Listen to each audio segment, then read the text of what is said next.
Bismillahirrahmanirrahim. Assalamualaikum warahmatullahi wabarakatuh. Alhamdulillah wassalatu wassalamu ala Rasulillah wa ala alihi wa sahbihi wa man walah wa ba'd.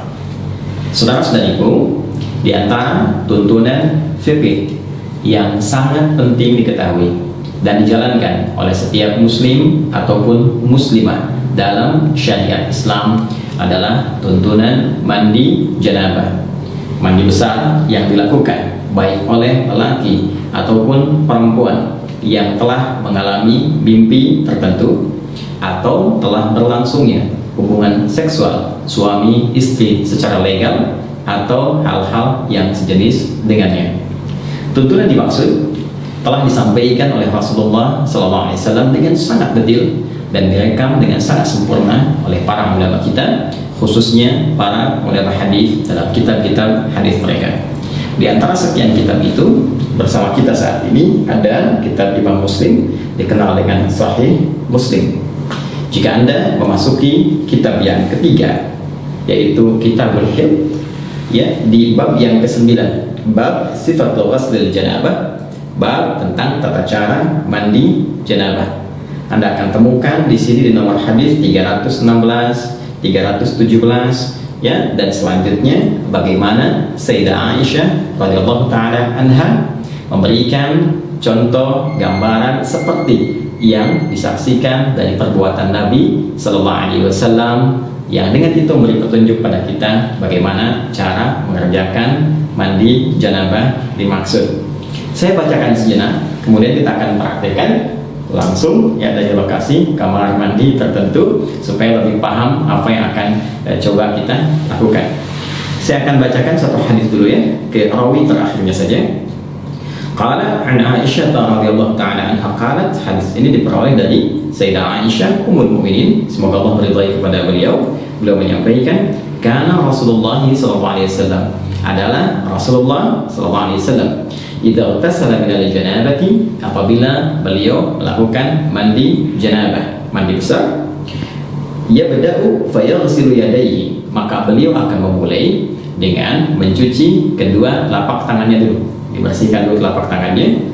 Kemudian thumma yufrigu biyaminihi ala shimalihi fayaghsilu farjahu, setelah itu beliau kemudian menuangkan dengan tangan kanannya ke tangan kirinya, ya, sejumlah kadar air tertentu. Kalau bisa kita gunakan misalnya pakai gayung, ya, atau kita bisa gunakan dari keran untuk mengambil, ya, kemudian dialirkan ke tangan kiri untuk membersihkan pertama bagian kemaluannya terlebih dahulu. Setelah itu thumma yatawadda wudu'ahu lis-shalah, kemudian beliau menunaikan wudu seperti wudu untuk menunaikan salat, ya, jadi tadi membersihkan telapak tangan keduanya, menuangkan dari tangan kanan air ke bagian tangan kiri dan membasuh atau membersihkan kemaluan, kemudian berwudu seperti halnya wudu salat. Tsumma ya'khudhul ma'a fayudkhilu asabi'ahu fi usul asy-sya'ri, kemudian beliau mengambil air, ya, lalu dengan air itu beliau menyela-nyela, ya, di bagian rambut kepalanya sehingga meresapkan air kepada bagian kepala secara merata. Lalu kita lanjutkan. Jadi mohon izin saya nggak pakai kacamata, ya, jadi saya menyesuaikan. Bismillah. Kemudian hatta idza ra'a an qad istabra'a hafana 'ala ra'si thalatha hafanat. Kemudian ketika beliau sudah merasakan, jadi sudah mulai merata dengan baik, ya, baru diserapkan, ya, dialirkan secara merata dengan jemarinya. Setelah itu baru kemudian dibasuhkan, ya, 3 kali basuhan disiram, ya, ke kepala itu sehingga menyerap dengan sempurna ke bagian pori-pori dan ke seluruh bagian kepalanya. Setelah itu thumma afadha 'ala sa'iri jasadihi thumma ghasala rijlaihi, lalu menyempurnakan untuk membasuh seluruh tubuhnya dari kanannya kirinya secara sempurna keseluruhannya, baru kemudian di akhir membasuh kedua kakinya. Nah, ini nanti ada yang menarik, ya, sebelum kita praktekkan teman-teman sekalian. Ini pun ada di Al-Bukhari. Di sini disebutkan nomor hadis 248, 262, juga nomor hadis 272. Nah, ada yang sangat menarik teman-teman sekalian. Saat beliau mempraktekkan tata cara mandi janabah ini dalam perihal wudu. Jadi yang hadis pertama menerangkan kepada kita, dalam wudu ini dilakukan seperti halnya sholat, tapi membasuh kakinya diakhirkan. ya, membasuh kakinya diakhirkan. Jadi setelah kemudian tuntas keseluruhan, ya, kemudian sampai dari kumur-kumur, ya, setelah itu istinsyaq wajah, tangan sampai siku, kemudian kepala, kemudian telinga. Nah, ini kaki nggak dibasuh dulu. Ini hadis bagian pertama. Jadi setelah nanti yang tadi selesai habis, baru terakhir nanti pindah tempat untuk bisa membersihkan kaki, ya, bagian terakhir. Nah, kemudian adapun hadis yang keduanya itu menyempurnakan keseluruhannya dalam wudhu. Jadi sampai dengan kaki, baru kemudian bisa dilakukan seperti yang tadi, sela-sela, guyur kepala, kemudian sampai dengan selesai dan tuntas. Dan dua-duanya nggak ada persoalan, tinggal pilih mana yang paling mudah untuk dilakukan. Hanya tipis saja perbedaan untuk membasuh kaki dalam perihal wudhunya, apakah diakhirkan atau diawalkan. Nah, sekarang untuk lebih jelasnya kita coba praktek, ya. Kita praktek, kita melihat bagaimana praktek menggunakan keran dan juga menggunakan gayung. Bismillah. Yuk. Baik teman-teman sekalian, sebelum kita masuk mempraktekkan, ingat masuk kamar mandi, dua hal yang sangat penting. Pertama, langkahkan kaki kiri kita dulu, ya. Jadi masuk nanti melangkah kaki kiri sambil mengucapkan, ya, Allahumma inni a'udzubika minal khubuthi wal khaba'ith. Ya Allah, aku berlindung kepadamu dari berbagai godaan setan, baik berjenis kelamin laki-laki ataupun perempuan yang membawa pada suasana yang tidak menyenangkan. Ingat, ya, banyak hal yang kotor. Supaya tidak berlama-lama, fokus kaki kiri, langkahkan masuk, kemudian doa yang tadi disampaikan, dan bersiap kita mencoba untuk mempraktikkan. Nah, ini saya ingin jelaskan dulu sama teman-teman bahwa posisinya ini saya tampilkan yang komplit, ya, komplit dalam pengertian bahwa di kekinian kan kita bisa menggunakan keran seperti ini, kan? Kemudian juga ada yang menggunakan gayung seperti ini, ya, atau juga menggunakan shower seperti ini, ya. Ini belum saya nyalakan dulu untuk memudahkan, nanti kita bisa gunakan secara bersamaan. Baik, yang pertama, berdasarkan praktek dari hadis yang telah kita bacakan tadi, maka kita mulai dengan mencuci telapak tangan terlebih dahulu, ya, dengan semua jari-jari yang melekat di dalamnya. Karena itu penting bagi kita untuk mencontohkan. Pertama, karena kita akan coba menggunakan keran terlebih dahulu, maka ini kita geser dulu, ya, embernya. Jadi tidak kita coba tadahi di bawahnya dulu, supaya air yang diduga tidak bersihnya itu tidak langsung masuk ke dalam bagian ember atau bejana, ya. Walaupun nanti beberapa bagian dari proses kita untuk melakukan tuntunan syariat ini bisa kita tadahi dengan air, ya. Jadi kita basuh dulu seperti ini teman-teman sekalian, ya. Nah, seperti ini. Nah, tentu kita ucapkan bismillah dalam hati, ya. Demikian. Nah, seperti ini. Jadi rasa sudah bersih teman-teman sekalian, boleh kita matikan, ya. Lalu kita tadahi begini, ya, supaya tidak terlampau banyak nanti air yang mengalir keluar sehingga berlebihan, ya, dan sangat tidak disukai berlebihan. Baik, kemudian setelah itu kita coba nyalakan dulu teman-teman sekalian, ya. Lalu siapkan sabun. Ini sabun, ya, sebelumnya sudah ada. Kita siapkan sabunnya dulu.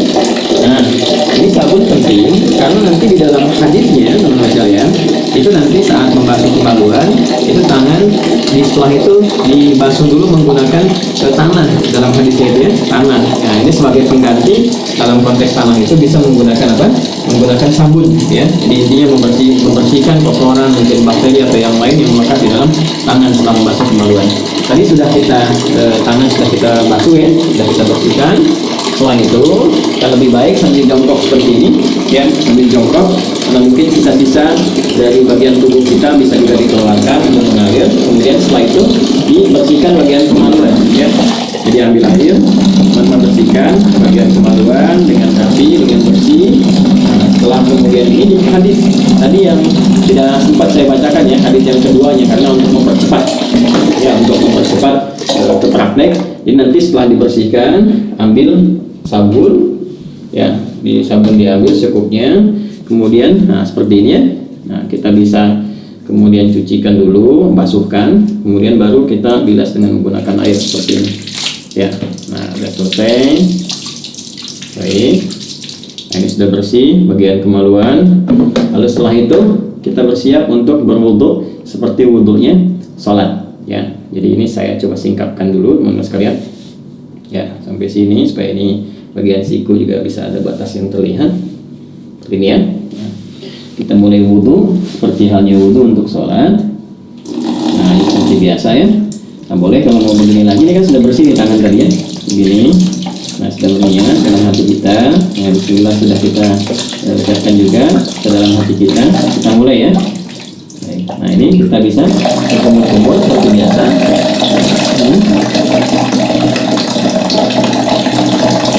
Nah, boleh berkumur-kumur itu bisa sambil berkumur demikian, lalu kemudian kita bisa serap sambil istinsyak dan istinsyak seperti ini cara pertama.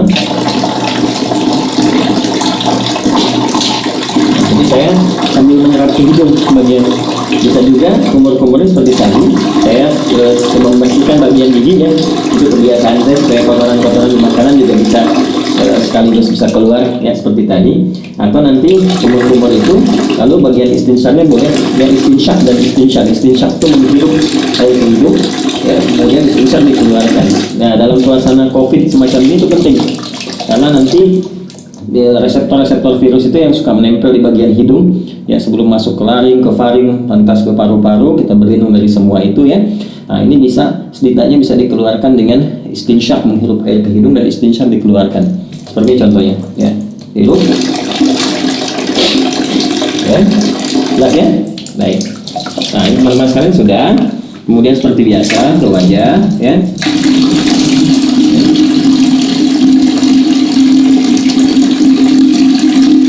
Nah, teman-teman ya, ingat yang pernah saya contohkan. Jadi ngambil air, ini saya ambilkan. Ini nggak apa-apa saya agak ini karena saya tadah di bawah ya. Nah, seperti ini. Lihat baik-baik.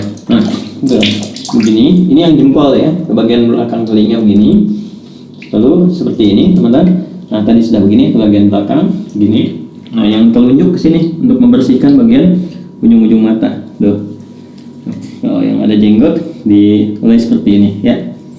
Baik. Seperti biasa 2-3 kali, jadi boleh 2 kali, boleh 3 kali untuk menyempurnakan.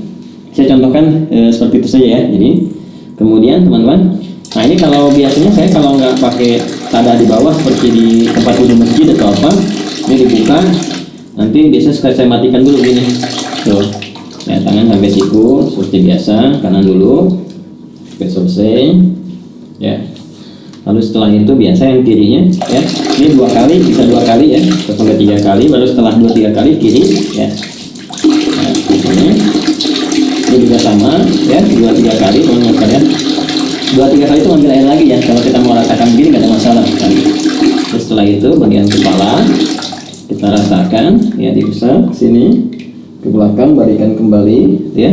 Boleh langsung ke telinga begini ya, seperti ini boleh ya. Atau juga bisa teman-teman lakukan pala dulu, balik, kemudian ambil air lagi untuk telinga ya. Nah, bagian kaki ini bisa kita lakukan sekarang ya, seperti biasa wudhu biasa. Bagian kakinya misalnya seperti ini ya, ambil begini kan. Nah, ini ya, ya, bagian jari-jari jangan lupa teman-teman. Nah, seperti ini. Nah, yang tadi lagi ya, ke kanan, kemudian juga yang kiri ya, disempurnakan teman-teman seperti biasa teman-teman lakukan ya. Yang kirinya, nah ini mulai dulu, bersihkan ujung-ujungnya seperti ini ya. Mulai di sini. Nah, ini kalau teman-teman mau lakukan hadis yang pertama. Bisa yang kedua, ini nggak dibasuh dulu kaki ya. Setelah selesai tadi ke kepala, ke telinga, jadi langsung kemudian melakukan ke yang selanjutnya, tahap selanjutnya. Apa itu? Yaitu ambil air seperti ini ya. Bisa kita tumpahkan dulu sedikit seperti ini. Lalu di sela-sela sini ya, sampai kita merasakan pori-pori kepala itu sudah mulai basah ya, begini ya teman-teman sekalian. Nah, kita bisa ambil lagi. Ini biar kamu ngalir juga apa-apa, nanti terakhir kita dari gayung ya. Nah, seperti ini. Nah, saya letak ya. Nggak ada beda laki-laki dengan perempuan ya. Nah, seperti ini biasanya ya. Nah, setelah itu cukup, bisa sekali, bisa 2 kali ya. Setelah itu teman-teman disebutkan dalam hadis, kemudian Nabi mengambil air, tertentu bisa dengan ini, bisa dengan hadirkan dengan ini ya, dengan kepalan, bukan kepalan terbuka begini ya, antara telapak tangan kanan kiri disatukan begini, kemudian disiramkan ke kepala, untuk ke kepala dulu, meratakan kepala seperti ini ya. Nah, jadi bisa aja sebenarnya pakai telapak tangan ke kepala dulu, tadi kan sedikit-sedikit ya di sela-sela. Kalau ini meratakan, kalau bisa menggunakan ini juga boleh, gunakan kerangnya. Saya coba contohkan pakai ini dulu tuh ya, secara menyeluruh, jadi selesai gitu ya. Atasnya ini 3 kali ya, jadi 3 kali dicontohkannya ya. Jadi kita seperti ini ya, boleh pakai gayung juga, ini untuk kepala dulu ya, tadi kan kepala. Nah, baru setelah itu disiram ya, siram di seluruh tubuh. Ini sudah merasakan rata, sudah enak ya.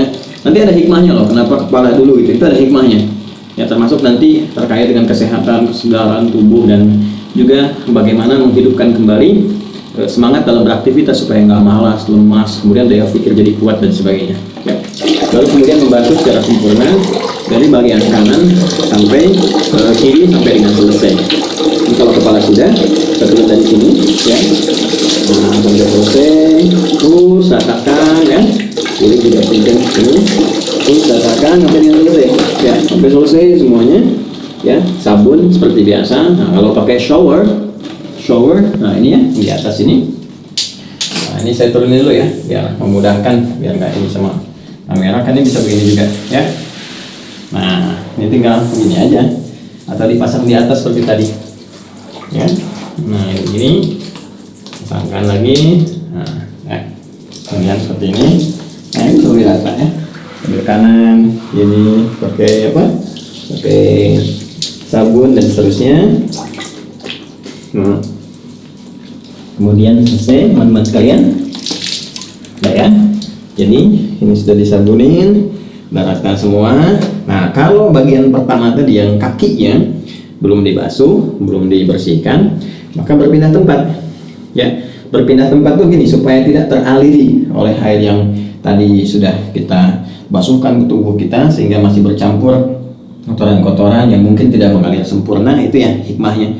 Maka berpindah sedikit, pindah sedikit kan. Kemudian kita mulai basuh kaki ya, yang tadi belum terbasuh dalam wudhu tadi pada hadis yang pertama.